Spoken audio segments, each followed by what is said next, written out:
Hi, I'm Melissa. Um, Hi, it's Jordan. Sorry, I've been neglectful or irresponsible in keeping up communications.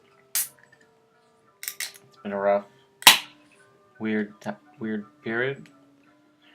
Um, but here I am. Here's a video. It's about 7 in the morning. I just got home.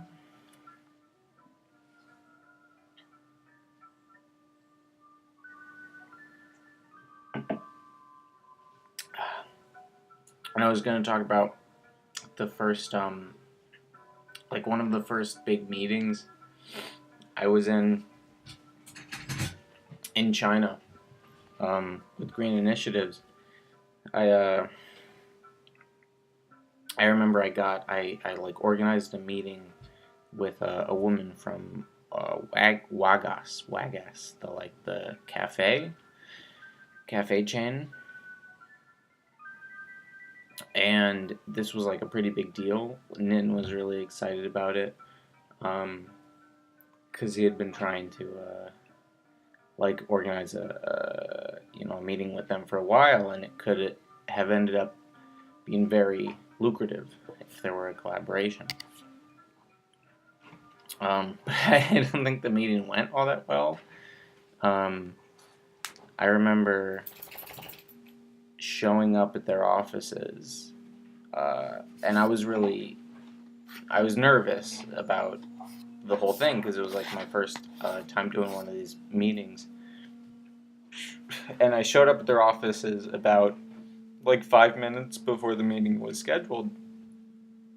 And in my mind, I was thinking that was already like kind of late.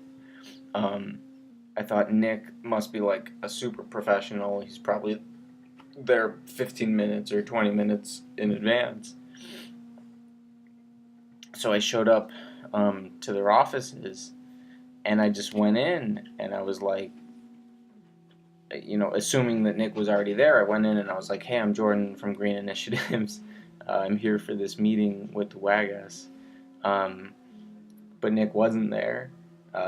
What I learned is he was always like 10 minutes late to everything. And so I just ended up like being sat down in a conference room with this woman, this representative from Wagas. And she thought that I was the only one coming. She thought that I was like the guy, the Green Initiative spokesperson. Um, so I was just sitting in like a meeting room with her. I had no idea what to say. I was like fumbling around trying to explain, uh, what we were doing with the product, like what I was there for, what was going on. Um, and I just immediately knew like I've made like a significant mistake somewhere along the line.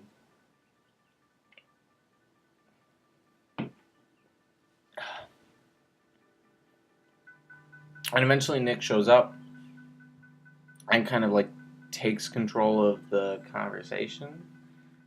Gets into his patter, which was good. He was doing he was doing well in the pitch. Um, but at some point, the thought goes through my head, or the phrase goes through my head, like, this is the big one, the big client. You know, we got to get this. Got to get the big one. Got to close the big Wagas case or the Wagas account. It's all riding on the big Wagas account. Like I don't know, like a scene out of Glengarry Glen Ross. Like it was, like that phrase was kind of stuck in my mind and it was cracking me up. Um, like I kept repeating it. Like I'm here for the big Wagas account. Got to get that Wagas account. And and I thought it was so funny. And I was like, like on the verge of laughing, breaking out, and I remember I had to do like breathing exercises. Like I had to kind of moderate, like breathe in, breathe out, slow to like control my breathing, um, in order to ensure that I didn't just burst into laughter in the in the middle of this meeting where Nick was pitching to the Waggis woman, because I was so close. I was this close to just like cracking up, uh, in not a humorous environment. Like, it was a important pitch meeting, and I was just about to like break out into laughter.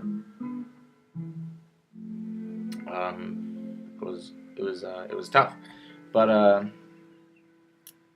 I think that should have been like a sign, kind of early on, right from the start, because this was the first meeting, and I was just like sweating, anxious, and I was taking notes. I had like a notepad. I had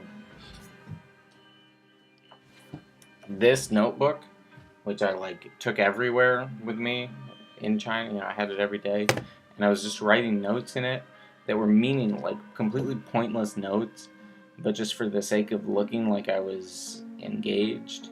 Like, hey, I'm taking notes. I'm like,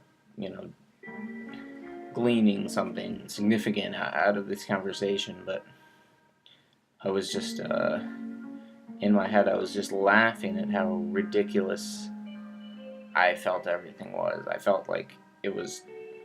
I had no idea what I was doing there. I had no reason, no, no real right to be there in this meeting between Nick and a Waggis employee. Even though it's not all that substantial, I was there. There's no reason I shouldn't have been there, but at the time, it was just so comical to me. And that's how it started. That's the story, It was all downhill from there. I was clearly not cut out for that world. But I hope you did better. I hope you were more successful in your more recent sojourn in Shanghai. I don't know exactly what you're doing this second time around, but yeah, I really hope everything's going well. I'm gonna try to write you a postcard. I'm gonna try to not be such a not be such a guy, not be such a bad guy. Anyway, that's it. There you go. Love from Los Angeles. Sorry it took me so long to get this message out.